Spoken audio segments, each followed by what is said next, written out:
Hello दोस्तों, एक बार फिर से आप सभी को स्वागत करते हैं आपके अपने YouTube channel Tezpur math classes में। जो है बिहार की नदियां। अब प्रश्न उठता है कि बिहार की नदियों को कैसे हम लोग अच्छे से याद कर पाए और अच्छे से दिमाग में रखें ताकि एग्जाम हॉल में तांडव मचा सकें।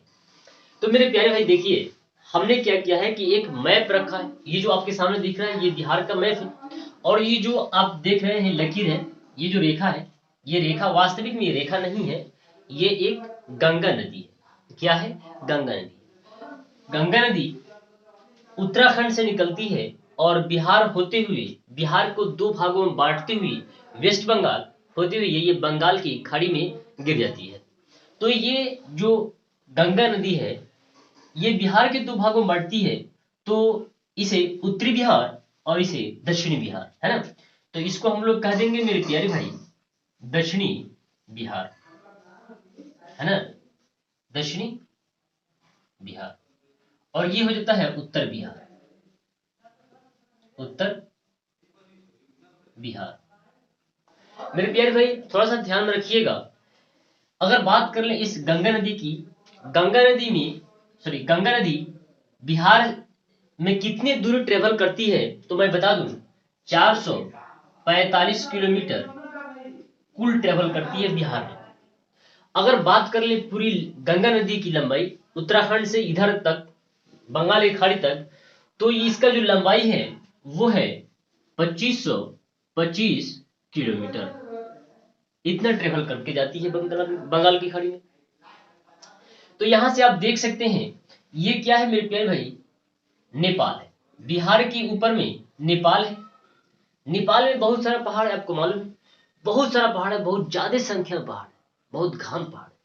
तो इधर से जो नदियां निकलती है उसे मुख्य रूप से हिमालयन नदी क्या बोलते हैं, हिमालयन नदी।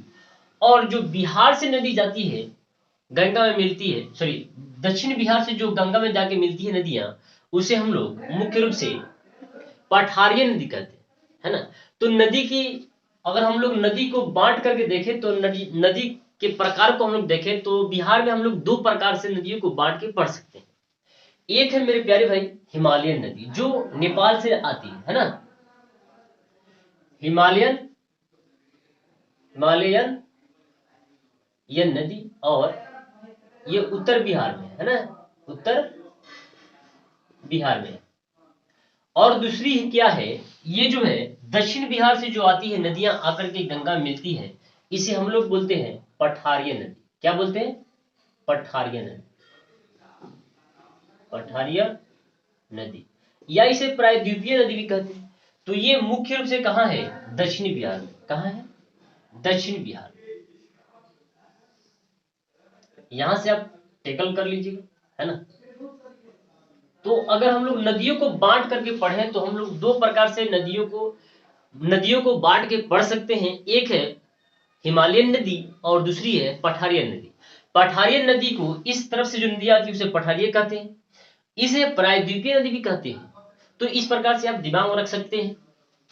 तो आइए हम लोग अब इस में नदियों को देखें। सबसे पहले मेरे प्यारे भाई इधर से आती है कोशी नदी। क्या आती है? कोशी नदी, जो बहुत तेजी से आती है। ये जो पहाड़ एरिया आप देख रहे हैं ये सब पहाड़ है, ये नेपाल क्षेत्र जो है इधर बहुत पहाड़ है ना।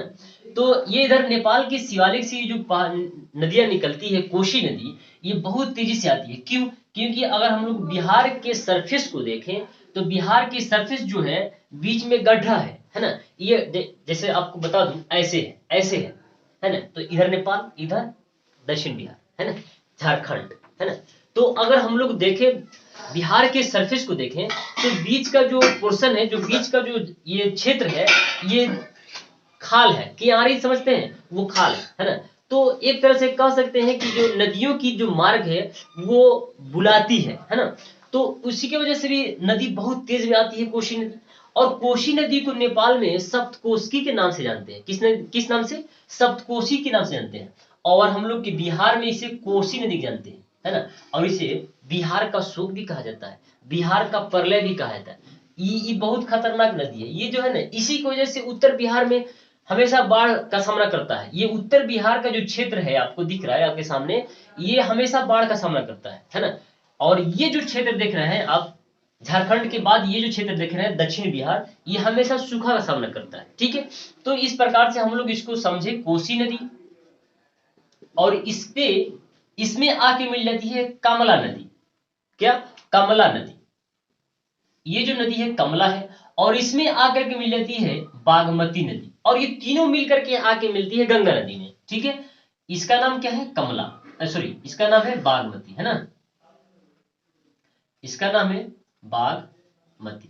बागमती नदी, कमला नदी और कोसी नदी, ये तीन नदियां हैं जो नेपाल से निकलती है। और सारी बहुत है, कमला के सहायक में बागमती नदी के सहायक में और सारी नदियां हैं, कमला के सहायक में और सारी नदी, जिस तरह कोसी नदी के सहायक में ये दो नदियां हैं, उसी तरह बहुत सारी नदियां हैं जो इसके साथ में मिलती है, जो नेपाल से निकलती है ना। उसी प्रकार से मेरे प्यारे भाई, एक नदी आती है उत्तर प्रदेश होते हुए, सीमा साझा करती है, कुछ दूरी तक ये सीमा साझा करती है।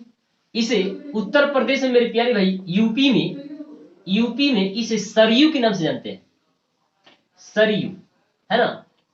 उत्तर प्रदेश में इसे सरयू के नाम से जानते हैं, और ये जब बिहार में एंट्री करती है तो इसको घाघरा के नाम से जानते हैं। क्या? घाघरा, घाघरा के नाम से हम लोग इसको, इस नदी को हम लोग जानते हैं। और ये देखिए यहाँ पर, ये उत्तर प्रदेश और बिहार की कुछ सीमा भी साझा करती है। तो इस प्रकार से आप दिमाग में रख सकते हैं, एक ऐसी नदी है जो इसके उत्तर प्रदेश में इसको सरयू के नाम से जानते हैं, और ये बिहार और उत्तर प्रदेश में कुछ सीमा भी साझा करती है, और ये आकर के गंगा में मिल जाती है ना। ये मिलती है सारण जिला में, है ना, सारण एक जगह का नाम है बिहार में, वहां पे आकर के गंगा नदी में ये विलीन हो जाती है। एक और नदी आती है मेरे प्यारे भाई, गंडक नदी, ये आती है मुख्य रूप से, ये भी नेपाल से ही आती है। और ये जो आती है मेरे प्यारे भाई, इसके साथ ये जो एक और नदी आती है बूढ़ी गंडक, है ना, बूढ़ी गंडक आती है।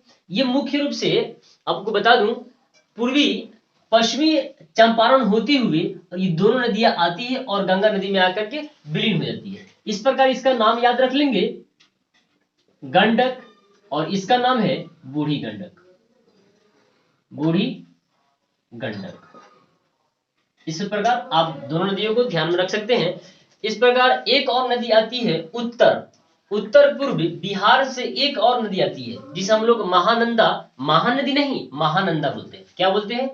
महानंदा। महानदी जो है वो उड़ीसा में बहती है, और ये महानंदा, ये भी नेपाल ही से निकलती है, वो आती है और आकर के बिहार में गंगा नदी में विलीन हो जाती है। इस प्रकार आपने देखा कि जो उत्तर बिहार की जो नदियां हैं वो है घाघरा नदी, उसके बाद गंडक, उसके बाद बूढ़ी गंडक, उसके बाद बागमती, कमला, कोशी और महानंदा। इस प्रकार से आप क्रम में याद रखिएगा तो बहुत आसान हो जाएगा, और अनुमानित हम लोग क्वेश्चन के आंसर कर भी सकते हैं। अगर आपसे क्वेश्चन पूछ लिया जाए कि उत्तर पूर्व में, बिहार के उत्तर पूर्व में कौन सी नदी बहती है, तो आप कह दीजिए कि जो नदी बहती है वो महानंदा बहती है।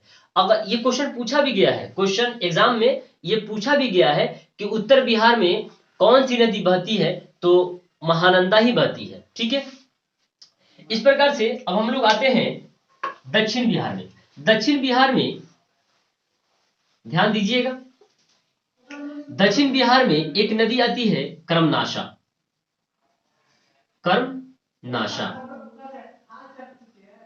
ये मुख्य रूप से एमपी से आती है, ध्यान रखिएंगे, ये मुख्य रूप से एमपी से आती है, और ये भी उत्तर प्रदेश और बिहार की कुछ सीमा साझा करती है।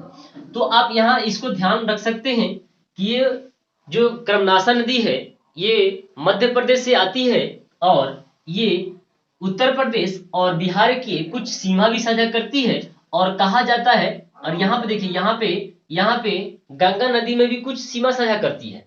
ठीक है, तो आप यहां से ध्यान रख सकते हैं। और एक और नदी आती है मेरे प्यारे भाई, सोन नदी, ये भी मुख्य रूप से एमपी से आती है, अमरकंटक से आती है, और ये आकर के यहां मिलती है, एक जगह है पटना के पास एक दानापुर जगह है, वहां पे आके ये मिल जाती है दानापुर, है ना। दानापुर आके मिल जाती है और यहीं पे है पटना शहर, यहीं पे है पटना शहर। तो इस प्रकार से आप ध्यान रख सकते हैं कि ये गंडक, ये क्या है गंडक, और क्या है, रुकिए एक मिनट, यहाँ पे नहीं, यहाँ पे आके मिलती है ना। ये जो नदी है यहाँ पे आके मिलती है और यहाँ पे है पटना शहर, है ना। तो ये संगम पे स्थित है, गंडक और सोन नदी, ये दोनों के संगम पे है पटना शहर, है ना। तो आप यहाँ पे टेकल कर लीजिएगा पटना, पटना शहर, है ना। तो यहां से देख लीजिएगा, ये जो गंडक है और ये सोन नदी है और उसके बाद है गंगा, ये तीनों के संगम पर है पटना शहर। उसके बाद एक और नदी आती है पुनपुन, जो आकर के गंगा नदी में फतुहा के पास मिल जाती है। फतुहा एक जगह का नाम है और ये क्या है, पुनपुन नदी है, पुनपुन नदी। इस प्रकार से आप देख सकते हैं पुनपुन नदी गंगा नदी में आके विलीन होती है, कहाँ होती है, तो फतुहा में होती है। उसके बाद एक और बात यहाँ ध्यान रखिएगा, सोन नदी का एक विशेष बात यह है कि यही डेहरी अनसुन के पास इस पर परियोजना बनाया गया है। वो परियोजना 1864 में बनाया गया है, अंग्रेजों के समय में, बहुत पुराना डैम है, इसको आप ध्यान रखिएगा, क्वेश्चन पूछा भी गया है, कई बार क्वेश्चन पूछा गया। 1864 में अंग्रेजों के द्वारा बनाया गया बिहार में कौन सा परियोजना है, तो यही है ना। उसके बाद एक और नदी आती है, एक और नदी आती है फल्गु, फल्गु नदी। इसका मुख्य विशेष बात यह है कि फल्गु नदी, इसे निरंजना नदी के नाम से भी जाना जाता है। क्यों, कैसे, तो फल्गु नदी के ही किनारे महात्मा बुद्ध को ज्ञान की प्राप्ति हुई थी और फल्गु को ही निरंजना नदी के नाम से भी जाना जाता है। यहीं पे उनको साल वृक्ष पेड़ के नीचे ज्ञान की प्राप्ति हुई थी। उसके बाद एक और नदी आती है अजय, उसके बाद अजय के बाद फ्यूल। ये दोनों नदियां अन्य हैं, यहां से उतना प्रश्न नहीं पूछे जाते हैं। जो नदियों से प्रश्न पूछेंगे उसको हम लोग एक और चार्ट के हिसाब से समझेंगे और पढ़ेंगे भी। तो इस प्रकार से आप ध्यान रख सकते हैं, जो कर्मनाशा नदी जो मध्य प्रदेश से आती है और आकर के गंगा नदी में बिहार में आकर के विलीन हो जाती है और ये उत्तर प्रदेश और बिहार के कुछ सीमा भी सदा करती है। सोन नदी, इस पर एक डैम बनाया गया है 1864 में, जो अंग्रेजों के द्वारा बनाया गया है और ये आकर के दानापुर में मिलती है, पटना शहर के आसपास से मिलती है। उसके बाद क्या है, पुनपुन नदी। पुनपुन नदी ये भी आकर के फतुहा नामक स्थान पर गंगा नदी में आकर विलीन हो जाती है। उसके बाद फल्गु, अजय, क्यूल आदि। तो इस प्रकार से हम लोगों ने देखा कि कौन सी नदियां कहां से आती है, और हम लोग ध्यान रखिएगा, हम लोग फिर इस पे आधारित एक और चार्ट लेकर के आएंगे, जो कौन सी नदियां कहां को जाती है और कहां से निकलती है और कितनी दूरी है, वो सारे हम लोग समझेंगे। और इस पे जो ये जो आप देख रहे हैं गंडक नदी, इस पे नहर भी बनाया गया है ना। तो इस प्रकार से हम लोग नहरों को भी देखेंगे, अच्छा से समझेंगे भी। आशा करते हैं कि ये वीडियो आपको हेल्पफुल लगा होगा, अच्छा भी लगा होगा। तो मेरे प्यारे भाई हमको सपोर्ट करें, मिलते हैं फिर इस पे पाई चार्ट लेकर के, है ना, इसका चार्ट लेकर के नदियों से संबंधित। जब तक के लिए जय हिंद।